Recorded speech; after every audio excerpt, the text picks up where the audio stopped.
चलिए आज बात करते हैं एक ऐसे दावे की जो सुनने में ही बहुत बड़ा लगता है। दावा यह है कि बिटकॉइन में अगर कोई छोटा रेगुलर इन्वेस्टमेंट करे तो इतनी दौलत बन सकती है जितनी शेयर बाजार में सोचना भी मुश्किल है।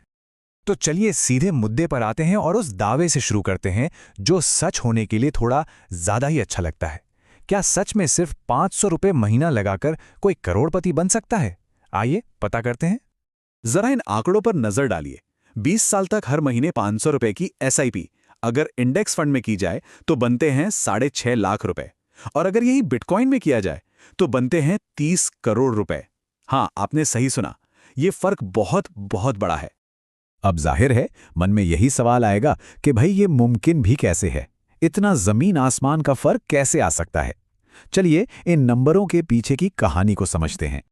देखिए, इस पूरे खेल के पीछे सिर्फ एक चीज है, चक्रवृद्धि वार्षिक वृद्धि दर यानी CAGR। अब अगर ये शब्द थोड़ा मुश्किल लग रहा हो तो चिंता की कोई बात नहीं है, इसे बहुत ही आसान भाषा में समझते हैं। तो ये CAGR क्या है? सिंपल भाषा में ये वो औसत सालाना ग्रोथ रेट है जिससे कोई इन्वेस्टमेंट बढ़ता है। तो देखते हैं कि इन दोनों एसेट्स का ऐतिहासिक CAGR क्या कहता है। पहले भारतीय शेयर बाजार से शुरू करते हैं। अगर हम निफ्टी 50 जैसे इंडेक्स फंड का पिछले 20-22 साल का डेटा देखें तो पता चलता है कि इसने औसतन 15% का सालाना रिटर्न दिया है। ये एक काफ़ी अच्छा और स्टेबल रिटर्न माना जाता है, लेकिन बिटकॉइन के सामने ये कुछ भी नहीं है। और अब आते हैं असली गेम चेंजर पर, बिटकॉइन। पिछले 8 सालों का इसका CAGR है 66%। जी हाँ, 66%। और यही वो चौंकाने वाला नंबर है जो 30 करोड़ वाले आंकड़े को मुमकिन बनाता है। ये टेबल कंपाउंडिंग की ताकत को साफ साफ दिखाती है।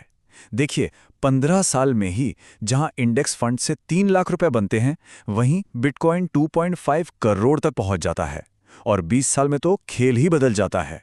यह है हाई ग्रोथ रेट कंपाउंडिंग का जादू। लेकिन सवाल यह है कि इतनी जबरदस्त ग्रोथ आ क्यों रही है? आखिर बिटकॉइन में ऐसा क्या खास है? इसका जवाब छुपा है इकोनॉमिक्स के एक बहुत ही बुनियादी सिद्धांत में, दुर्लभता यानी स्केर्सिटी। देखिए, नॉर्मल करेंसी या कंपनी के शेयर्स के उलट बिटकॉइन की सप्लाई लिमिटेड है। पूरी दुनिया में कुल मिलाके सिर्फ 2 करोड़ 10 लाख बिटकॉइन ही बनाए जा सकते हैं, एक भी ज्यादा नहीं। ये बात इसे सोने या जमीन की तरह एक कीमती चीज बना देती है। अब इसे ऐसे समझिए जैसे किसी बड़े शहर के बीचों बीच जमीन के प्लॉट तो उतने ही हैं, पर उन्हें खरीदने वाले लगातार बढ़ रहे हैं। तो क्या होगा? कीमत बढ़ेगी ही बढ़ेगी। बस यही है बिटकॉइन का सिंपल सा फंडा, लिमिटेड सप्लाई और बढ़ती हुई डिमांड। इसी दुर्लभता के सिद्धांत ने पिछले कुछ सालों में बिटकॉइन की कीमत को रॉकेट की तरह उड़ाया है। सोचिए जरा, 2010 में जो चीज 1 रुपए से भी कम की थी वो 2025 तक 1 करोड़ रुपए तक पहुंचने का दम रखती है। ये सफर वाकई में कमाल कर रहा है। लेकिन रुकिए, कहानी का सिर्फ एक पहलू देखकर कोई फैसला नहीं लेना चाहिए। चलिए अब आगे बढ़ते हैं और सिक्के का दूसरा पहलू देखते हैं, क्योंकि इसमें जितने बड़े रिटर्न्स की संभावना है उतने ही बड़े जोखिम भी शामिल हैं। ये लाइन बहुत जरूरी है, इसे हमेशा याद रखना चाहिए। जहां भी जबरदस्त रिटर्न दिखे, समझ लीजिए वहां जबरदस्त रिस्क भी छिपा है। ये एक कड़वा सच है कि बिटकॉइन एक सट्टेबाजी जैसा निवेश है और उतना ही पैसा लगाना चाहिए जितना खोने का दम हो। दोनों का इन्वेस्टमेंट माहौल देखिए, दिन और रात का फर्क है। एक तरफ इंडेक्स फंड है जिसे सेबी रेगुलेट करता है, 100 साल से ज्यादा की हिस्ट्री है और जिसमें उतार चढ़ाव कम होता है। वहीं दूसरी तरफ है बिटकॉइन। भारत में कोई रेगुलेशन नहीं, सिर्फ 15 साल पुराना है और वॉलेटिलिटी यानी उतार चढ़ाव बहुत ही ज्यादा। तो कुछ बातें गांठ बांध लेनी चाहिए। पहली, पिछला परफॉर्मेंस भविष्य की गारंटी नहीं होता। जरूरी नहीं कि 66% का CAGR आगे भी मिलता रहे।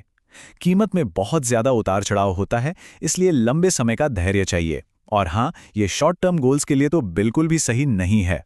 तो इस सारी जानकारी के बाद, इसकी इतनी बड़ी संभावना और इतने बड़े खतरों के बाद, आखिर इसका निचोड़ क्या निकलता है? क्या रास्ता चुनना चाहिए? आखिर में ये 2 बहुत अलग रास्ते हैं जो 2 अलग तरह की सोच वाले लोगों के लिए हैं।